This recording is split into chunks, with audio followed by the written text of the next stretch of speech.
is wonderful to be with all of you at home. As you will see today, the message is what we'll be sharing with you for our service on this long weekend in August. So welcome to our time together.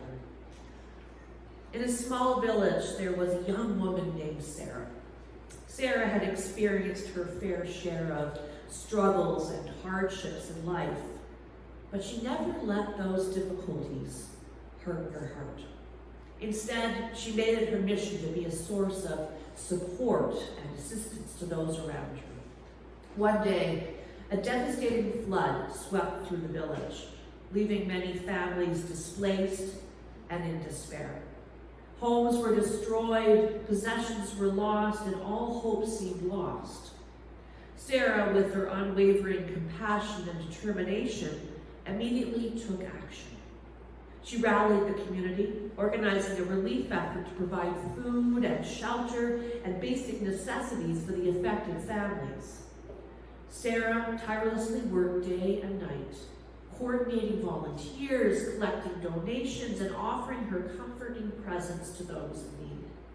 As the days turned into weeks, the village slowly began to recover. The once devastated families found solace and support in Sarah's kindness and the generosity of the community. The experience not only brought tangible relief, but also instilled a sense of hope and resilience within everyone involved. Unimaginable times, uncertain where things will turn when things seem bleak. A positive end almost seems unimaginable. This really resonated with me when I thought about the reading this week from Matthew, especially the line that the disciples share when they say, "We have nothing here but 5 loaves and 2 fish." That's what the disciples say as they look out at more than 5,000 people who at this point in the day would have been getting hungry, and Jesus tells them to give the crowd something to eat. Apparently, from just 5 loaves and 2 fish. Many of you felt like a 5 loaves and 2 fish kind of person. What event or circumstance had caused you to say, "There's nothing here but 5 loaves and 2 fish"? What does that feel like? What thoughts run through your mind on those days? In the 5 loaves and 2 fish times of my life, I have felt overwhelmed, powerless, sometimes even hopeless. I feel like more is being asked of me than I can give or handle. I don't know what to do or say. I'm afraid, I feel sad, I'm exhausted, lonely, almost like I'm in a deserted place. It's getting dark, and just like the disciples, I want to send the crowds away to find food for themselves. It's not just that I don't think I have enough, but I begin to believe that I am not enough. I'm not enough to make a difference, and I'm not enough to handle what is before me. Does any of that sound or look familiar to you? You know what I'm talking about, don't you? What are we to do in the 5 loaves and 2 fish times of our life? Let me turn back to the story. I share it with you again, now capturing elements of it from each of the Gospels, because this is one of those stories that each of them tells. Let us hear about their 5 loaves and 2 fish kind of day. It is springtime in Israel. The rains of March and April had come, and the land was now fresh and green. The brown hills were green again, having soaked up the spring rains, and the flowers were blossoming. It was Passover time in Israel. Passover was their great religious feast, like Easter is for us. That meant a holiday from school, a holiday from work. It meant that people were taking trips, packing up their donkeys, and going on a pilgrimage to Jerusalem. It was a time of religious aliveness, of fasting and feasting and traveling. And Jesus, where does he fit into all of this? Well, Jesus had become very popular amongst the people. He had healed many of their diseases. He was kind of like a new rock star that thousands would gather to hear him preach, as thousands gather today to hear a concert at the Molson Amphitheater or the Rogers Center. But it was also a time of great tragedy in Israel. According to the Gospel of Matthew, John the Baptist had just been beheaded. John the Baptist, who had been the greatest moral force, the greatest spiritual force, the greatest prophet that the land of Israel had ever experienced. He was the person that everyone looked to for moral and religious inspiration, and he had just been executed by King Herod. Everyone was stunned by this tragedy, by this enormous loss, including Jesus, who had been baptized by John, his cousin. So it's a time of grieving in Israel. People were grieving, and Jesus wanted to get away by himself, to grieve, to pray, to remember. He wanted to escape to a lonely place, and so he got in a boat to sail across Lake Galilee to a remote point. He went some 6.5 kilometers in order to get away from the massive crowd that was following along the shoreline. But when Jesus did finally come on shore, he showed the crowd compassion, taking the time to teach and heal them until evening came. Any other human being would have rebuked them and told them all to go away, as he needed time to ponder his future in peace by himself. He needed some space, after all. But not Jesus.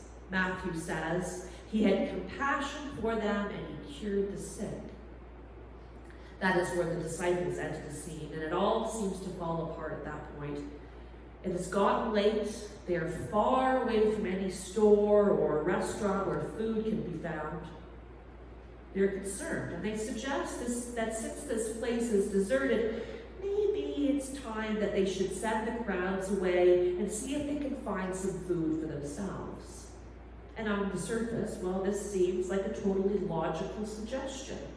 The disciples wanted to send the crowds home because they were not equipped to take care of so many people. Remember, this is the middle of nowhere, not in a well-equipped place like this church. I think there is so much more here at this point in the story, though. What is at the heart of the disciples' concern? They don't have enough for themselves, let alone enough for all those people. But Jesus said, you give them something to eat. So the disciples reluctantly searched, finding nothing but 5 loaves of bread and 2 fish. 2 measly fish. So little food for so many people. It was ridiculous. It was impossible.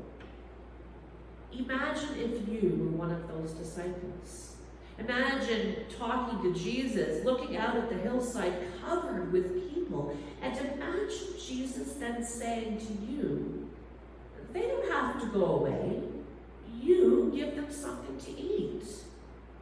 You would probably say the same thing that the disciples said.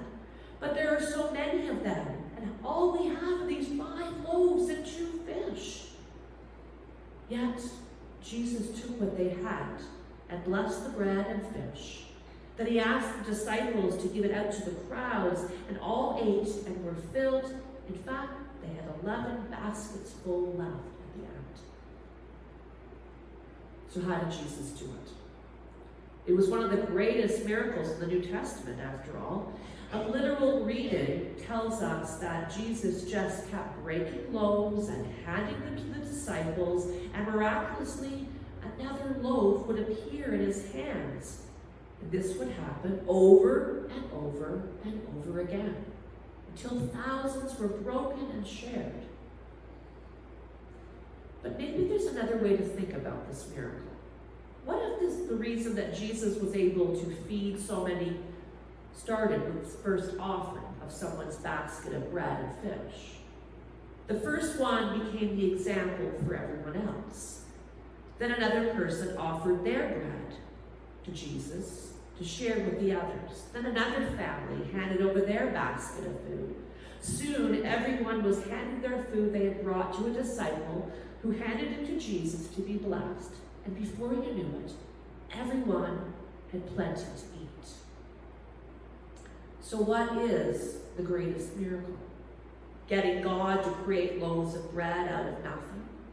Or getting more than 5,000 people to share their food with others without complaint, even with those who had come unprepared? Something to ponder, I think. The disciples saw the crowd and they focused on the resources outside of themselves. They tried to figure out how to feed more than 5,000 empty stomachs with 5 loaves of bread and 2 fish. The math was certainly not on their side. They were right in saying, we have nothing more here than 5 loaves and 2 fish. There was not enough. And there will probably never be enough as long as they are doing the math. Jesus, however, focused on the crowd and had compassion for them. He experienced their need at a gut level. He felt their hunger as his own. His compassion let him see the 5 loaves and 2 fish not as a limitation, but as a possibility. He wasn't calculating and doing math. He was imagining the possibility of the impossible. He had no need or desire to send the crowd away. Instead, he focused on their need and how he could help. When we see the hunger, the pain, or needs of another with eyes of compassion like Jesus, well, our priorities change. We imagine new possibilities and our resources are multiplied. Christ-like compassion calls us to speak up for and to reach out to another in need. It means saying yes, even before we've counted our loaves and fish. That's how I want to live, don't you? I want to trust that my 5 loaves and 2 fish are enough and that they will make a difference. I want to believe that I am enough and that I will make a difference. I want to see you, the world, and myself through the lens of compassion. And I want to act on that compassion, don't you? What can you do and I do with our 5 loaves and 2 fish? Well, we'll never know until we start feeding the great crowd. And when we might just be surprised of what we are capable of when we do. An image to consider which illustrates the point of sharing what we have is the open versus closed fist when holding on to something. A closed fist, one that keeps what we have to ourselves because we're holding so tightly onto it. It's a fixed amount. Think of sand in your hand. Only what is there is what you can have. But if you open up your hands and imagine sand being poured over, you can almost visualize a tower of sand growing and sand trickling through your fingers, illustrating that there's so much more blessing that you can share with others when our hands are open. And so my challenge to us, each of us, is to embrace our role as helping hands in this world. To be attentive to the needs of those around us, reaching out with empathy, with compassion, and with support. By extending a helping hand, we become the agents of positive change and bearers of hope to those most in need. May we even never underestimate the transformative power of our own actions, no matter how small they may seem to us, because through our collective efforts, that we can create a community and a world where compassion and support will prevail, where no one feels alone, unseen, or forgotten. What is compassion asking of you today? How will you act on it? To whom will you reach out and for whom will you speak up? Look with the eyes of your heart and you will see who that is. What can you do with your 5 loaves and 2 fish? We'll never know until we start feeding the great crowd. and we might just be surprised at what we're capable of. So let's stop trying to do the math and get to work. Let us pray. Gracious God, sometimes we may feel inadequate or limited by what we have to offer. We may doubt whether our contributions can make a meaningful impact in the lives of others. But your word reminds us that it is not the size or abundance of our possessions that matters. It is the faithfulness with which we use them. Help us to see the value in what we possess, whether it be our time, skills, finances, or even a listening ear.